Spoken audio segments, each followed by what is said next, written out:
Study IQ IAS, अब तैयारी हुई affordable. Rise of Magadh and foundation of Mauryan empire. Study IQ में आपका स्वागत है। मेरा नाम है आदेश सिंह।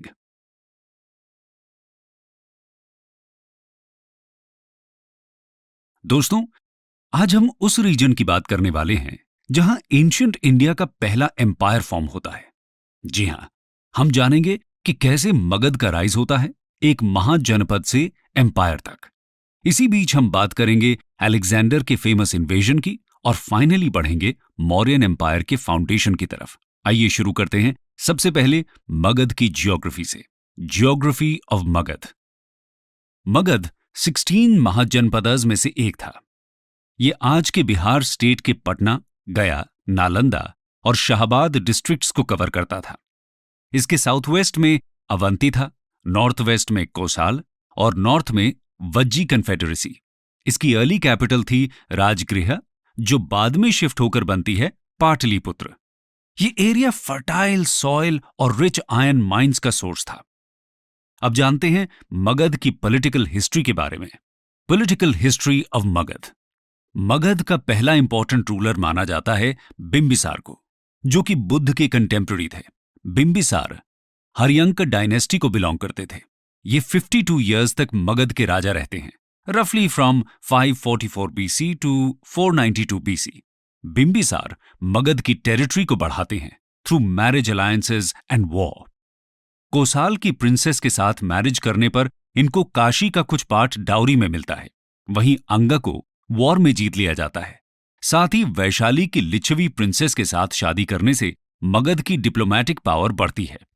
कहा जाता है कि बिंबिसार को उनके ही बेटे अजातशत्रु इंप्रिजन कर देते हैं और मार देते हैं। लेकिन बिंबिसार की डेथ का मतलब ये नहीं था कि मगध की पावर कम हो जाए। मगध की पावर और भी ज्यादा बढ़ जाती है अंडर अजातशत्रु, जो 492 BC में मगध की राजगद्दी पर बैठते हैं। अजातशत्रु कोसाल के राजा प्रसेनजीत पर अटैक करते हैं और पूरे काशी पर अपना कंट्रोल एस्टैब्लिश करते हैं। उसके बाद ये टारगेट करते हैं वज्जी को, जिसमें कंस्पिरेसी की हेल्प से डिसेंशन पैदा कर जीत हासिल करते हैं। अजातशत्रु रूल करते हैं 460 BC तक। उसके बाद मगध के राजा बनते हैं उदयन। उदयन गंगा और सोन नदी के कॉन्फ्लुएंस पर एक फोर्ट कंस्ट्रक्ट करवाते हैं। उदयन के बाद एक नई डायनेस्टी आती है मगध में, शिशुनाग की। इनका सबसे बड़ा अचीवमेंट था अवंती की पावर को डिस्ट्रॉय करना। शिशुनाग डायनेस्टी लंबे समय तक नहीं रहती और उसकी जगह आती है नंद डायनेस्टी। नंदर्स को इंडिया का पहला एम्पायर बिल्डर भी कहा जाता है। तो अब थोड़ा डिटेल में जानते हैं पावरफुल नंद डायनेस्टी के बारे में। Story of Nand dynasty. Nand dynasty 343 से 321 BC के बीच मगध को रूल करती है। इसके फाउंडर थे महापद्मनंदा। पुराणास में महापद्मनंदा को क्षत्रिय क्लास का सफाया करने वाला कहा गया है, क्योंकि इन्होंने नॉर्दर्न इंडिया की सभी रूलिंग डायनेस्टीज जैसे कि पांचालस, कुरुज, अस्मकज, इक्ष्वाकुज, सूर्यसेनाज एटसेट्रा को हराकर इनके स्टेट्स को एनेक्स कर लिया था। इंडिया और ग्रेको रोमन ट्रेडिशंस इनको लो बर्थ का बताते हैं। बुद्धिस्ट टेक्स्ट्स में इनको अननोन लीनिएज का बताया गया है। सभी सोर्सेज में नंद डायनेस्टी के 9 रूलर्स बताए गए हैं, लेकिन इनके नाम को लेकर सभी में डिफरेंस देखने को मिलता है। लास्ट नंद किंग धननंद को बताया जाता है, जो महापद्मनंद के बेटे थे। इनके पास एक विशाल सेना थी।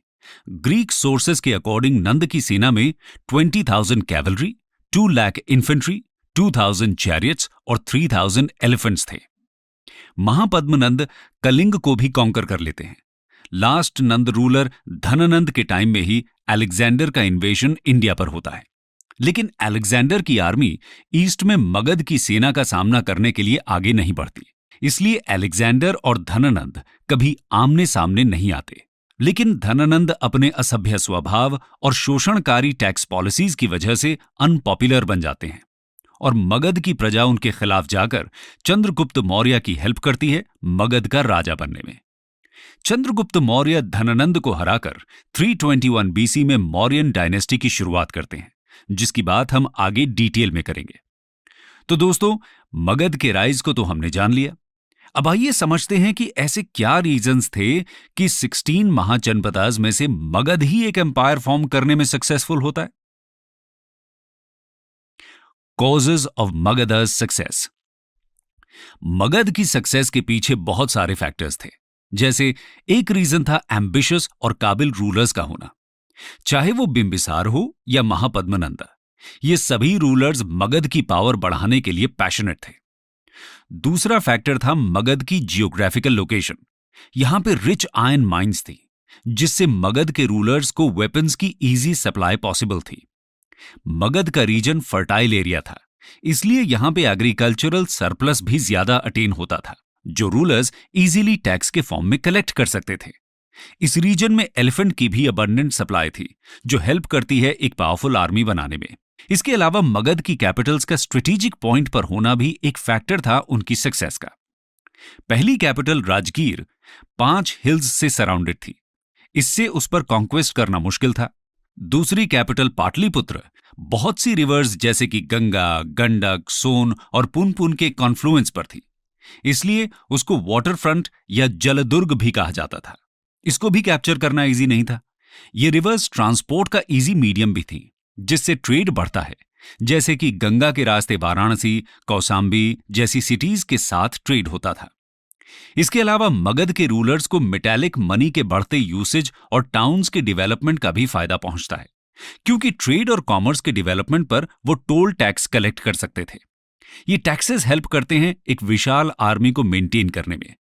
ये सभी फैक्टर्स मिलकर मगध को एम्पायर बनने में सक्सेस दिलाते हैं। मगध के राइज के टाइम ही एक और इंपॉर्टेंट हिस्टोरिकल इवेंट होता है, वो था अलेक्जेंडर का इन्वेजन। तो चलिए अब उसके बारे में भी जानते हैं। Alexander's invasion of India. Magadh empire के नॉर्थ वेस्ट बॉर्डर पर था इरेनियन एम्पायर। यहां 4th सेंचुरी बीसी में ग्रीक्स और इरेनियंस के बीच फाइट चल रही थी वर्ल्ड सुप्रेमेसी के लिए। मैसिडोनिया के अलेक्जेंडर की लीडरशिप में ग्रीक्स फाइनली इरेनियन एम्पायर को डिस्ट्रॉय कर देते हैं। अलेक्जेंडर एशिया माइनर और इराक को भी जीत चुके होते हैं। इसके बाद वो बढ़ते हैं इंडिया की तरफ। इंडिया की इमेंस वेल्थ के किस्से उन्होंने भी सुने थे, जो उनको टेम्प्ट करते हैं इंडिया के इन्वेजन के लिए। अलेक्जेंडर को जियोग्राफिकल नॉलेज और नेचुरल हिस्ट्री के लिए भी पैशन था। इंडिया अलेक्जेंडर के एम्पायर के कंपैरिजन में कहीं ज्यादा फर्टाइल और प्रोडक्टिव था।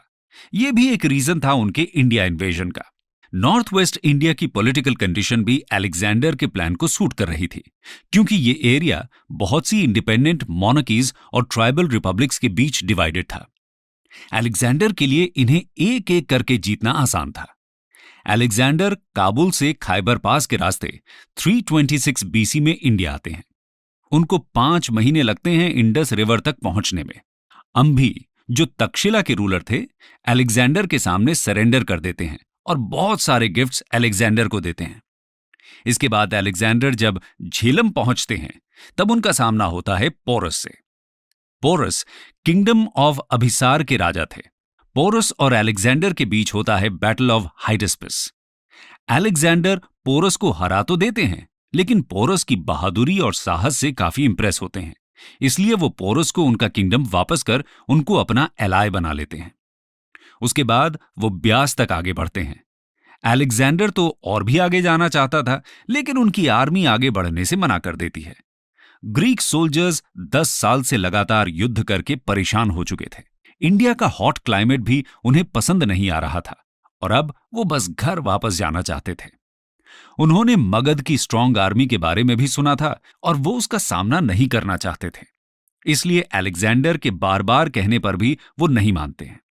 और अलेक्जेंडर, जिसे कोई भी दुश्मन हरा नहीं सका था, अपने ही सोल्जर्स के सामने हार जाते हैं। वापस जाते टाइम अलेक्जेंडर बहुत से छोटे छोटे रिपब्लिक्स सिबोई, अगलसोई, क्षुद्रकाज, मल्लज को भी डिस्ट्रॉय करते हुए जाते हैं। अलेक्जेंडर 323 बीसी में बेबीलोन पहुंचते हैं, जहां फीवर से उनकी डेथ हो जाती है। 19 मंथ्स के लिए अलेक्जेंडर इंडिया में रहते हैं। ज्यादातर जीते हुए स्टेट्स को वो उनके पुराने रूलर्स को ही वापस कर देते हैं, जब वो उनकी अथॉरिटी को एक्सेप्ट कर लेते हैं। अपनी टेरिटोरियल पोजेशंस को वो 3 पार्ट्स में डिवाइड करते हैं और सब में एक ग्रीक गवर्नर अपॉइंट करके जाते हैं। वो कुछ सिटीज की भी फाउंडेशन यहां रखते हैं, जैसे कि काबुल रीजन में अलेक्जेंड्रिया, झेलम पर बुकेफला और सिंध में अलेक्जेंड्रिया। तो ये थी अलेक्जेंडर के इन्वेजन की कहानी। अब चलिए समझते हैं इसके इफेक्ट्स को। Effects of Alexander's invasion. Alexander के इन्वेजन की वजह से एंशिएंट यूरोप और एंशिएंट इंडिया पहली बार क्लोज कांटेक्ट में आते हैं।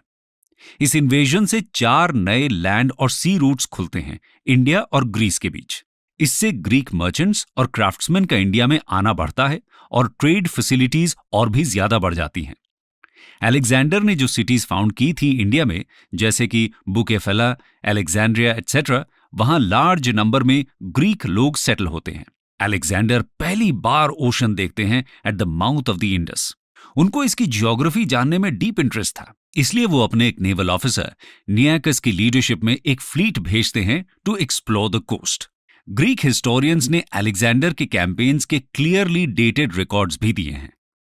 ये हमें हेल्प करते हैं आगे के इवेंट्स की सही क्रोनोलॉजी डिसाइड करने में। इसके अलावा ये हिस्टोरियंस हमें सोशल और इकोनॉमिक कंडीशंस के बारे में भी इंपॉर्टेंट इंफॉर्मेशन बताते हैं, जैसे कि सती प्रथा के बारे में। नॉर्थ वेस्ट में ऑक्सिन की फाइन ब्रीड की इंफॉर्मेशन भी है। अलेक्जेंडर यहां से 2 लाख ऑक्सिन मैसेडोनिया भेजते हैं। नॉर्थ वेस्ट के छोटे छोटे स्टेट्स को डिस्ट्रॉय करके अलेक्जेंडर यहां मौर्यन एम्पायर के एक्सपेंशन का रास्ता भी साफ कर देते हैं। तो हम कह सकते हैं कि अलेक्जेंडर के इन्वेजन के न सिर्फ पॉलिटिकल बल्कि सोशल, इकोनॉमिक और कल्चरल इफेक्ट्स भी देखने को मिलते हैं। दोस्तों, अभी तक हमने देखा कि कैसे मगध, एक महाजनपद, अपनी पावर ग्रेजुअली बढ़ाता है और बनता है इंडिया का पहला एम्पायर अंडर नंद डायनेस्टी। इसकी पावर इतनी ज्यादा थी कि अलेक्जेंडर के सोल्जर्स भी आगे बढ़ने से डरते हैं। साथ ही हमने अलेक्जेंडर के इन्वेजन और उसके लॉन्ग टर्म इफेक्ट्स को भी जाना। अब हम बात करेंगे मौर्यन एम्पायर की, जिसने सबसे पहले एक पैन इंडिया एम्पायर की स्थापना की। तो शुरू करते हैं मौर्यन डायनेस्टी के फाउंडर चंद्रगुप्त मौर्य की कहानी से, जिन्होंने अराउंड 321 बीसी में नंद डायनेस्टी के लास्ट रूलर धनानंद को हराने के बाद मौर्यन डायनेस्टी की शुरुआत की। चंद्रगुप्त मौर्य। चंद्रगुप्त मौर्य की बर्थ को लेकर हमें अलग अलग व्यूज मिलते हैं। ज्यादातर हिस्टोरियंस मौर्य फैमिली को लो कास्ट या ट्राइबल ओरिजिन का बताते हैं। बुद्धिस्ट सोर्सेज में चंद्रगुप्त मौर्य को पिपलवाहना के मौर्य क्लैन का बताया गया है। मौर्य नाम भी इसी मौर्य ट्राइब से डिराइव किया गया। पुराणाज में मौर्याज को शूद्र बताया गया है। ग्रीक सोर्सेज में भी चंद्रगुप्त को लो ओरिजिन का कहा जाता है। यह भी कहा जाता है कि चंद्रगुप्त मौर्य को उनके पेरेंट्स ने छोड़ दिया था और वो एक हम्बल बैकग्राउंड से थे। अकॉर्डिंग टू द लेजेंड, उनका पालन एक पैस्टोरल फैमिली करती है। दूसरी तरफ चाणक्य एक ऐसे व्यक्ति को ढूंढ रहे थे जो नंद डायनेस्टी को खत्म करने में उनकी हेल्प कर सके। चंद्रगुप्त अपने दोस्तों के साथ खेल रहे थे जब चाणक्य उन्हें पहली बार देखते हैं। चंद्रगुप्त की लीडरशिप स्किल्स से इंप्रेस होकर चाणक्य उन्हें अडॉप्ट कर लेते हैं और ट्रेनिंग देते हैं। अब जानते हैं कि कैसे चंद्रगुप्त बनते हैं मगध के राजा। Chandragupta's rise to power. Chandragupt Chanakya की हेल्प से अपनी एक आर्मी बनाते हैं। इस आर्मी की हेल्प से वो नॉर्थ वेस्ट के एरिया को जीत लेते हैं। यहां अलेक्जेंडर के जाने के बाद सिचुएशन ऐसी थी कि कोई भी पावरफुल रूलर नहीं था, इसलिए इसको जीतना बहुत आसान था। इसके बाद वो नंद रूलर धनानंद की आर्मी को हराकर 321 बीसी में मगध के राजा बनते हैं। धनानंद और चंद्रगुप्त मौर्य के बीच हुई बैटल की डिटेल्स हिस्टोरिकल सोर्सेज में नहीं मिलती। हम बस इतना जानते हैं कि चंद्रगुप्त मौर्य की जीत होती है और नंद डायनेस्टी के शासन का एंड। अब जानते हैं चंद्रगुप्त मौर्य के राजा बनने के बाद के कुछ अचीवमेंट्स को। चंद्रगुप्त मौर्य's अचीवमेंट्स। मिलिट्री फ्रंट पर चंद्रगुप्त मौर्य का सबसे पहला चैलेंज था सेल्यूकस निकेटर से सामना। 305 बीसी के अराउंड इंडस रिवर के वेस्ट के एरियाज में सेल्यूकस निकेटर रूल कर रहे थे। ये अलेक्जेंडर के गवर्नर थे। चंद्रगुप्त मौर्य और सेल्यूकस निकेटर के बीच युद्ध में चंद्रगुप्त जीत जाते हैं। अराउंड 303 बीसी में दोनों के बीच एक शांति समझौता होता है, जिसमें Seleucus Nicator eastern Afghanistan, Balochistan और इंडस के वेस्ट का एरिया चंद्रगुप्त मौर्य को दे देते हैं। दोनों के बीच एक मैरिज अलायंस भी होता है। कहा जाता है कि सेल्यूकस निकेटर अपनी बेटी की शादी चंद्रगुप्त से करते हैं। साथ ही वो ग्रीक एम्बेसडर मेगैस्थनीज को मौर्यन कोर्ट में भेजते हैं। मेगैस्थनीज काफी सालों तक मौर्यन कोर्ट में रहते हैं और इंडिका नाम की बुक लिखते हैं। इसके बारे में हम आगे जानेंगे, क्योंकि ये एक इंपॉर्टेंट हिस्टोरिकल सोर्स बन जाता है मौर्यन एम्पायर का। इसके अलावा हिस्टोरियंस मानते हैं कि वेस्टर्न इंडिया और डेक्कन में भी चंद्रगुप्त अपना कंट्रोल एस्टैब्लिश करते हैं। सिर्फ आज के केरला, तमिलनाडु और ईस्ट इंडिया के पार्ट्स चंद्रगुप्त मौर्य के एम्पायर का हिस्सा नहीं थे, लेकिन अलग अलग पार्ट्स को जीतने की डिटेल्स हमें नहीं मिलती। ग्रीक राइटर्स सिर्फ इतना लिखते हैं कि 6 लाख की आर्मी से चंद्रगुप्त मौर्य पूरे देश को जीत लेते हैं। सौराष्ट्र या काठियावाड़ में इनका कंट्रोल था। यह बात प्रूव होती है रुद्र दमन के जूनागढ़ रॉक इंस्क्रिप्शन से। इसमें लिखा गया है कि चंद्रगुप्त मौर्य के गवर्नर पुष्यगुप्ता ने यहां फेमस सुदर्शन लेक को बनवाया था। तो हम कह सकते हैं कि चंद्रगुप्त मौर्य एक बहुत बड़ा एम्पायर एस्टैब्लिश करने में सफल होते हैं। फाइनली वो अपने बेटे के फेवर में राजगद्दी छोड़ देते हैं और जैन मंक भद्रबाहु के साथ कर्नाटका चले जाते हैं। यहां पर जैन रिलीजियस सेंटर श्रवणबेलगोला में वो अपनी बाकी की लाइफ स्पेंड करते हैं। फाइनली जैन प्रैक्टिस सल्लेखाना यानी स्लो स्टार्वेशन के द्वारा मृत्यु को प्राप्त करते हैं। अब जानते हैं चंद्रगुप्त मौर्य के सक्सेसर बिंदुसार के बारे में। बिंदुसार चंद्रगुप्त मौर्य और उनकी पत्नी दुर्धरा की संतान थे। एक लेजेंड के अनुसार चाणक्य स्मॉल डोसेज में चंद्रगुप्त मौर्य के खाने में पॉइजन मिलाते थे, जिससे उनकी बॉडी यूज्ड टू हो जाए और एनिमीज के द्वारा पॉइजन देने पर भी चंद्रगुप्त मौर्य की मृत्यु न हो। अनफॉर्चुनेटली प्रेगनेंसी की लास्ट स्टेज में क्वीन दुर्धरा चंद्रगुप्त मौर्य के लिए बना हुआ खाना खा लेती हैं। चाणक्य समझ जाते हैं कि दुर्धरा अब नहीं बचेंगे, इसलिए वो अनबॉर्न बच्चे को बचाने का डिसीजन लेते हैं और तलवार से दुर्धरा के वूम को कट करके बच्चे को बचा लेते हैं, जिसका नाम बाद में रखा जाता है बिंदुसार। 297 बीसी में चंद्रगुप्त मौर्य के साउथ चले जाने के बाद बिंदुसार राजा बनते हैं। ग्रीक सोर्सेज में इनको एमिट्रोकटीज कहा गया है। इनको स्लेयर ऑफ फोज यानी कि दुश्मनों का विनाश करने वाला भी बोला जाता है, लेकिन इनकी विक्ट्रीज के बारे में हिस्टोरिकल सोर्सेज में डिटेल नहीं मिलती। लेकिन यह माना जाता है कि इनके ही रूल के टाइम डेक्कन के एरिया पर मौर्यन कंट्रोल एस्टैब्लिश होता है। इनके कॉन्टैक्ट्स सीरिया के सेल्यूसिड राजा एंटियोकस I के साथ भी थे। ये एंटियोकस से रिक्वेस्ट करते हैं स्वीट वाइन, ड्राइड फिग्स और एक सोफिस्ट भेजने के लिए। इनकी रिलीजियस लीनिंग्स आजीविकाज सेक्ट की तरफ थी। बुद्धिस्ट सोर्सेज के अनुसार इनकी डेथ होती है अराउंड 273 से 272 बीसी में। इसके बाद 4 साल तक इनके बेटों के बीच युद्ध चलता है सक्सेशन के लिए, जिसमें अल्टीमेटली अशोक को जीत मिलती है और वो बनते हैं मौर्यन डायनेस्टी के अगले राजा। सम्राट अशोक के बारे में हम विस्तार से अगले वीडियो में चर्चा करेंगे। और अब हम जानते हैं मौर्यन एडमिनिस्ट्रेशन के बारे में। Mauryan administration. Mauryan empire 4 provinces में विभाजित था। उसकी सेंट्रल कैपिटल पाटलिपुत्र में थी।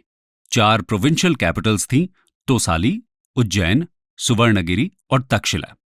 मौर्यन एम्पायर हाईली सेंट्रलाइज्ड था, मतलब सारी पावर का सोर्स सेंट्रल अथॉरिटी के पास था। यह सेंट्रल अथॉरिटी किंग होता था, वही मंत्रियों और ऑफिशियल्स को अपॉइंट करता था। किंग को असिस्ट करने के लिए काउंसिल ऑफ मिनिस्टर्स यानी कि एक मंत्री परिषद होती थी। मंत्री परिषद के हेड को मंत्री परिषद अध्यक्ष कहते थे। काउंसिल के बाकी मेंबर्स थे युवराज यानी द क्राउन प्रिंस, पुरोहित यानी द चीफ प्रीस्ट, द सेनापति यानी द कमांडर इन चीफ और अमात्य यानी कि civil servants and few other ministers. इसके अलावा मौर्यन एम्पायर में बहुत सारे ऑफिसर्स होते थे जो कुछ इस तरह कैटेगराइज्ड थे। पहले तीर्थस और अमात्यस, ये हाई रैंकिंग ऑफिशियल थे, आज के सेक्रेटरीज की तरह। ये एडमिनिस्ट्रेटिव और जुडिशियल रोल निभाते थे। इनकी संख्या 18 थी। दूसरे अध्यक्ष, रैंक में ये तीर्थस के बाद आते थे। टोटल 20 अध्यक्षस थे। इनके पास मिलिट्री और इकोनॉमिक फंक्शंस होते थे। और थर्ड महामत्यस, हायर रैंकिंग ऑफिशियल्स। अध्यक्षस मिलकर एक सेक्रेटेरिएट बनाते थे जो बहुत से डिपार्टमेंट्स में डिवाइड होता था, जैसे कि revenue, military, espionage and police department. इसके अलावा प्रोविंशियल एडमिनिस्ट्रेशन में भी अलग अलग ऑफिसर्स होते थे, जैसे कि प्रदेशिका यानी मॉडर्न डिस्ट्रिक्ट मैजिस्ट्रेट्स, स्थानिका यानी टैक्स कलेक्टिंग ऑफिसर अंडर प्रदेशिका, दुर्गापाल यानी कि गवर्नर ऑफ फोर्ट, अंतपाल यानी गवर्नर ऑफ फ्रंटियर, अक्षपटल यानी अकाउंटेंट जनरल, लिपिकार्स यानी स्क्राइब्स और गोपर्स रिस्पॉन्सिबल फॉर अकाउंटेंट्स एटसेट्रा। इन सारी इंफॉर्मेशन से हम कह सकते हैं कि मौर्याज का एडमिनिस्ट्रेशन सिस्टम बहुत डेवलप्ड था। अब बात करते हैं दो ऐसे सोर्सेज की जिससे हमें मौर्यन एम्पायर और एडमिनिस्ट्रेशन के बारे में इंफॉर्मेशन मिलती है, कौटिल्य का अर्थशास्त्र और मेगास्थनीज की इंडिका। कौटिल्य एंड हिज अर्थशास्त्र। कौटिल्य तक्षशिला यूनिवर्सिटी के स्कॉलर थे। इनको चाणक्य या विष्णुगुप्त के नाम से भी जाना जाता है। हमने थोड़ी देर पहले देखा कि इन्होंने ही चंद्रगुप्त मौर्य की हेल्प की थी नंदाज को हराने में। राजा बनने के बाद चंद्रगुप्त मौर्य चाणक्य को प्राइम मिनिस्टर बनाते हैं। कौटिल्य ने लिखी थी अर्थशास्त्र, जो कि एक बुक है स्टेट क्राफ्ट और पब्लिक एडमिनिस्ट्रेशन के ऊपर। यह संस्कृत लैंग्वेज में लिखी गई थी। ओरिजिनल अर्थशास्त्र को 1905 में रुद्रपत्न श्यामशास्त्री, जो एक संस्कृत स्कॉलर एंड लाइब्रेरियन थे, उन्होंने डिस्कवर किया था। अर्थशास्त्र 15 अधिकरणज या सेक्शंस में डिवाइडेड है, जिसमें पहले 5 सेक्शंस डील करते हैं इंटरनल एडमिनिस्ट्रेशन के टॉपिक को। नेक्स्ट 8 सेक्शंस में इंटरस्टेट रिलेशंस को डिस्कस किया गया है और लास्ट 2 सेक्शंस में बाकी मिसलेनियस टॉपिक्स मिलते हैं। इसमें अराउंड 6000 श्लोकास हैं। इसका कंपैरिजन मैकियावेली की प्रिंस से किया जाता है। अर्थशास्त्र में स्टेट की सप्तांग थ्योरी हमें मिलती है, मतलब स्टेट के 7 लिम्स बताए गए हैं, जैसे कि किंग, मित्र यानी फ्रेंड, दंड यानी आर्मी, कोश यानी ट्रेजरी, दुर्ग यानी फोर्ट, जनपद यानी टेरिटरी और अमात्य यानी मिनिस्टर्स। इसमें स्लेव्स के 9 टाइप्स बताए गए हैं। आर्मी को चतुरंग बल कहा गया है, यानी कि 4 फोर्सेस होते थे, infantry, cavalry, chariots and elephants. इसके अलावा हमने मौर्यन एडमिनिस्ट्रेशन के बारे में जो पढ़ा, वो इंफॉर्मेशन भी हमें यहीं से मिलती है। मौर्यन इकोनॉमी के बारे में भी अर्थशास्त्र में डिटेल्स मिलती हैं, जैसे कि अलग अलग टाइप्स के टैक्सेस।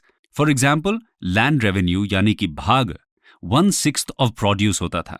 इसके अलावा इरिगेशन टैक्स, टोल टैक्स, प्राण्य टैक्स एटसेट्रा होते थे। ऑफिसर्स के बारे में हम पहले ही डिस्कस कर चुके हैं, उनका नाम भी हमें अर्थशास्त्र में मिलता है। इसके अलावा राजा की कई ड्यूटीज होती थी, उसको कैसे रूल करना चाहिए एटसेट्रा भी अर्थशास्त्र डिटेल में डिस्क्राइब करती है। इसका रेलेवेंस हम इसी बात से समझ सकते हैं कि आज भी पॉलिटिकल थ्योरी में अर्थशास्त्र की स्टडी की जाती है। अब बात करते हैं दूसरे कंटेम्पररी टेक्स्ट यानी कि मेगास्थनीज की इंडिका की। Megasthenes indica. Megasthenes Seleucus Nicator के एम्बेसडर थे चंद्रगुप्त मौर्य के कोर्ट में। इनकी बुक इंडिका भी इंपॉर्टेंट सोर्स है मौर्यन पीरियड के लिए, लेकिन ये ओरिजिनल फॉर्म में अवेलेबल नहीं है। हमें इसकी इंफॉर्मेशन बाद के ग्रीक और रोमन राइटर्स जैसे कि स्ट्राबो, जस्टिन, प्लिनी, अरेन एटसेट्रा के वर्क्स में मिलती है। मेगास्थनीज ने मौर्यन कैपिटल पाटलिपुत्र के बारे में डिटेल्ड इंफॉर्मेशन दी है, क्योंकि उनका ज्यादा समय यहीं पर गुजरा था। वो बताते हैं कि पाटलिपुत्र एक मोट यानी कि खाई से घिरी हुई थी। पैलेस यानी कि चंद्रगुप्त मौर्य का महल वुड का बना हुआ था। इंडिका में कुछ ऐसी भी इंफॉर्मेशन मिलती है जिसे हम सही नहीं मानते, जैसे कि मेगास्थनीज कहते हैं कि यहां कोई स्लेव नहीं था, लेकिन हमने देखा कि अर्थशास्त्र में 9 टाइप्स के स्लेव्स के बारे में बताया गया है। हम ये कह सकते हैं कि यहां स्लेव्स की कंडीशन वेस्टर्न वर्ल्ड की जितनी खराब नहीं थी, इसलिए मेगास्थनीज को लगता है कि कोई भी स्लेव नहीं है। इसके अलावा वो सोसाइटी में 7 क्लासेस बताते हैं, न कि 4 वर्णास। ये 7 क्लासेस थी philosophers, cultivators, herdsman, artisans and traders, soldiers, overseers and counsellors. Megasthenes कहते हैं कि इंडिया में 2 भगवान को पूजा जाता है, एक हेरेक्लीज यानी कि लॉर्ड कृष्ण और दूसरा डायोनीसस मतलब लॉर्ड शिव। ये कहा जा सकता है कि इंडिका से हमें कंटेम्पररी मौर्यन पीरियड के बारे में काफी जानकारी मिलती है, लेकिन ध्यान रखने वाली बात यह है कि इसमें मिली इंफॉर्मेशन को बाकी के कंटेम्पररी सोर्सेज से एनालाइज करना जरूरी है, तभी हम सही और गलत इंफॉर्मेशन में फर्क कर सकते हैं। Concluding remarks. तो दोस्तों, हमने जाना कि कैसे एक हम्बल ओरिजिन से शुरुआत करके चंद्रगुप्त मौर्य बनाते हैं अपने टाइम का सबसे बड़ा एम्पायर, और कैसे इस एम्पायर में एक स्ट्रॉन्ग सेंट्रलाइज्ड एडमिनिस्ट्रेशन को मेंटेन किया जाता था। कहा जाता है कि उनका एम्पायर कंपैरिजन में अलेक्जेंडर द ग्रेट के एम्पायर से कम नहीं था। उनकी ही लेगेसी को आगे बढ़ाते हैं उनके बेटे बिंदुसार, जिनकी कहानी हमने जानी, और बिंदुसार के बाद आते हैं अशोक, जिनके बारे में हम नेक्स्ट लेक्चर में पढ़ेंगे। स्टडी IQ IAS, अब तैयारी हुई अफोर्डेबल।